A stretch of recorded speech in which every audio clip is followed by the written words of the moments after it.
Ui, a chave da psicologia do amor romântico, de Robert Johnson. Parte 2. A narrativa. De como Tristão foi conquistado pelo vinho do amor. Retornemos agora à história de Tristão. Quando o vimos pela última vez, ele estava na Irlanda. Os pescadores encontraram seu barco à deriva, puxaram-no para a praia e levaram Tristão ao palácio de Isolda, a Bela. Apesar de marcado pela doença e pela febre, a princesa observou que ele estava bem vestido e que era de sangue nobre. Enquanto ele dormia, Isolda e sua mãe, a rainha feiticeira, trataram dele com ervas secretas, poções e encantamentos. Com o tempo, Tristão foi se recuperando. Tão modificado estava pelo veneno que nenhum dos cavaleiros de Morholt o reconheceu. E ele não disse quem era nem de onde vinha. Assim que recuperou as forças, escapou furtivamente. Conseguiu atravessar as águas e retornou a Cornualha, onde o rei e a corte o receberam com surpresa e alegria. Mas Tristão tinha inimigos na Cornualha. 4 malvados barões o invejavam e odiavam, pois ele era o mais famoso cavaleiro daquele reino, o mais amado pelo povo, e além disso, o rei o designara herdeiro do trono. Esses 4 foram ter com os demais barões e disseram: Tristão deve ser um feiticeiro. De que outra maneira poderia ele ter derrotado o gigante e se curado magicamente daquele veneno? E ainda retornado da morte certa no mar.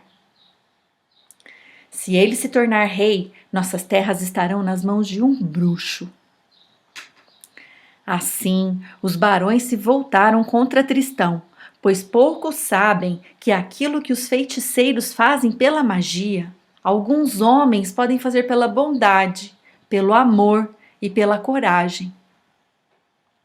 Os barões procuraram o rei Mark e disseram que ele poderia ter que arranjar uma rainha e gerar um herdeiro. Caso contrário, eles se rebelariam. O rei ficou perplexo e pensou em várias possibilidades de salvar o trono para Tristão. Certo dia, 2 andorinhas entraram voando por uma janela do castelo de Tintagel e deixaram cair um fio dourado de cabelo de mulher, longo e brilhante, na mão estendida do espantado rei. Mark, então, chamou os barões e disse que só aceitaria como rainha a donzela dona daquele cabelo dourado, pois esperava dessa maneira poder conter as exigências dos barões. Tristão, sentindo-se humilhado, e para provar que não cobiçava o trono, adiantou-se e prometeu encontrar a dama dos cabelos de ouro. A procura é perigosa, mas eu arriscarei minha vida por vós, para que vossos barões saibam que vos sirvo com lealdade. Faço um juramento de trazer comigo a rainha dos cabelos de ouro ou morrer lutando por isso. Mas quando Tristão viu o cabelo, sorriu, pois lembrou-se de Isolda, a Bela. Ele já sabia que ela era a dona daquele fio de cabelo. Tristão aprontou seu barco e partiu para a Irlanda. A tripulação tremia, pois desde a morte de Morholt, o rei da Irlanda enforcava todo marinheiro da Cornualha que conseguia capturar. Em Whitehaven, Tristão fingiu ser um comerciante e esperou a chance de conquistar a princesa Isolda. Certo dia, ouviu-se o rugir de um terrível dragão que assolava o interior da Irlanda, e o rei prometeu dar a sua filha Isolda em casamento ao cavaleiro que derrotasse aquele monstro. Ao saber disso, Tristão não perdeu tempo. Rapidamente colocou a armadura, montou o cavalo e partiu para enfrentar o dragão. Tão violenta era a fera que a lança de Tristão partiu-se contra ela e o seu cavalo foi morto pelo fogo que o dragão expelia. Tristão afundou a sua espada na região do pescoço, onde o dragão não tinha escamas, e o monstro tombou morto. Isolda encontrou Tristão, ferido e envenenado, perto do cadáver fumegante do dragão. E assim, mais uma vez, Isolda cuidou de Tristão com ervas cicatrizantes e o trouxe de volta do umbral da morte. Certo dia, Isolda e suas damas prepararam para Tristão um banho quente de ervas. Enquanto ele estava todo satisfeito na água, ela se pôs a polir o seu escudo e a limpar o sangue do dragão na sua espada, cumprindo os deveres que uma donzela tem para com seu hóspede. De repente, deu com os olhos numa pequena depressão na lâmina. Sua cabeça girou e ela tremeu. Foi à procura do pequeno estilhaço que tinha retirado da cabeça do seu tio Morholt, que ela guardava num relicário. O fragmento de aço encaixou-se na depressão da espada de Tristão. Ela bradou: Vós sois Tristão, o mesmo que assassinou meu tio. Ergueu a espada para matá-lo, mas Tristão acalmou-a. E Isolda, dividida entre a esperança do amor e os votos de vingança, fez uma pausa para ouvir. Filha do rei, um dia 2 andorinhas voltaram para Tintagel levando um fio dos vossos cabelos de ouro, e eu achei que elas me traziam bons argúrios e paz. Por isso cruzei os mares à vossa procura. Enfrentei o monstro e seu veneno. Vede, entre os fios de ouro do meu brasão, vosso cabelo foi entrelaçado. O ouro escureceu, mas o cabelo continua brilhando.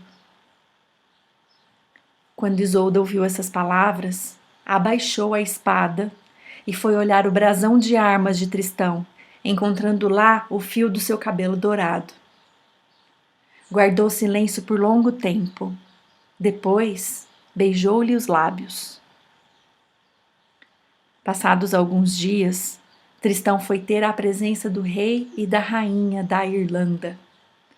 E diante de todos os fidalgos irlandeses, revelou a sua identidade e ofereceu os ricos presentes do rei Mark.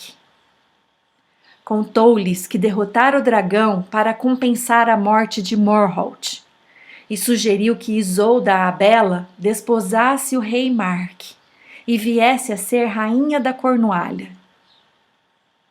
Então haveria paz e a aliança perpétua entre os 2 reinos, o que poria fim à guerra.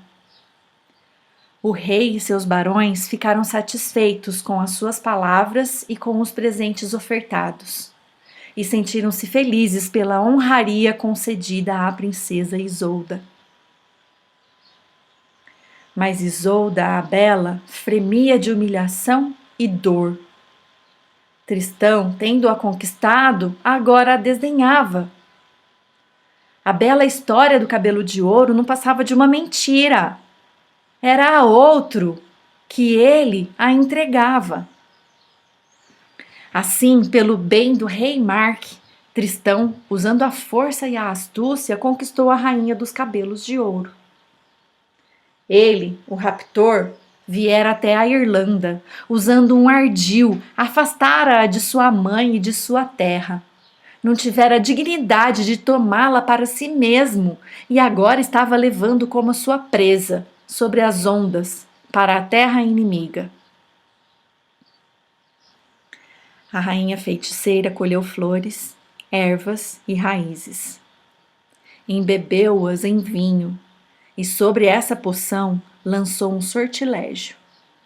Aqueles que a tomassem juntos se apaixonariam com toda a força dos sentidos e do pensamento, mas a poção perderia o seu efeito depois de 3 anos.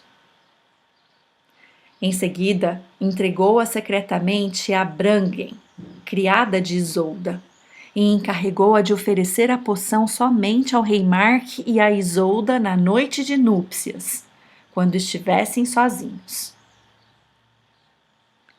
Feitos todos os preparativos, Isolda embarcou no navio de Tristão e partiram para Cornualha. Mas os ventos não ajudaram e eles tiveram de ancorar numa pequena ilha onde desembarcaram todos, menos Tristão, Isolda e uma jovem criada. Tristão ouviu Isolda, sozinha em sua tenda, armada no convés, chorando e amargamente a perda da sua terra natal. Então foi até ela e falou-lhe docemente, procurando consolá-la. Mas ela não quis encará-lo e respondeu-lhe com poucas palavras. Como o sol estivesse quente, eles pediram algo para beber.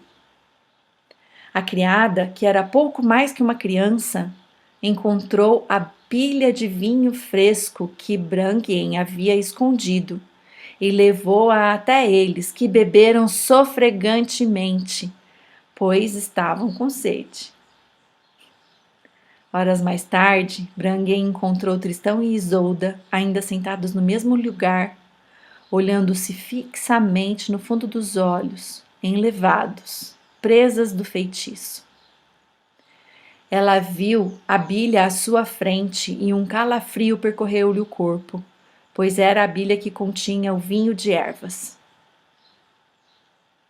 Durante 2 dias a poção do amor circulou nas veias de Tristão e ele sofreu as agonias do amor. Ora como se fosse picado por espinhos pontiagudos, ora como se estivesse cercado de flores belas e perfumadas, com a imagem de Isolda sempre flutuando diante dos seus olhos. Finalmente, no 3º dia, ele foi ter com ela na tenda. Entrai, meu senhor, disse ela. Mas por que me chamas de senhor? Perguntou ele, se na verdade sois minha rainha. Não, disse ela, pois acontece que eu, e contra a minha vontade, tornei-me vossa escrava. Antes jamais tivesseis vido as nossas praias. Ah, se eu vos tivesse deixado morrer ao invés de vos curar. Mas então eu não sabia. Eu não sabia como seria atormentada noite e dia. Tristão a fitava como se ela fosse uma visão radiosa. Isolda, murmurou ele. O que não sabíeis? Isolda, o que vos atormenta? O amor que sinto por vós, disse ela. Então ele beijou-lhe os lábios, apertou-a contra si. Brangien surpreendeu-os assim enlaçados e exclamou: Contende-vos, voltai atrás, se ainda puderdes, mas nesse caminho não há retorno, pois o amor e a sua força já vos impelem e jamais podereis outra vez conhecer a alegria sem dor. Por minha causa, naquela faça, bebestes não apenas amor, mas uma mistura do amor e morte. Mas Tristão abraçou Isolda, e um desejo maior que a vontade humana levou-o a exclamar: Então que venha a morte. Mal acabara de dizer tais palavras, e o vento avivou-se, enfunando as velas, e a embarcação começou a singrar as ondas espumantes. Naquela noite escura, enquanto o barco, ondulando sobre as águas, os transportava velozmente para o portal da Cornualha, os dois entregaram-se totalmente ao amor.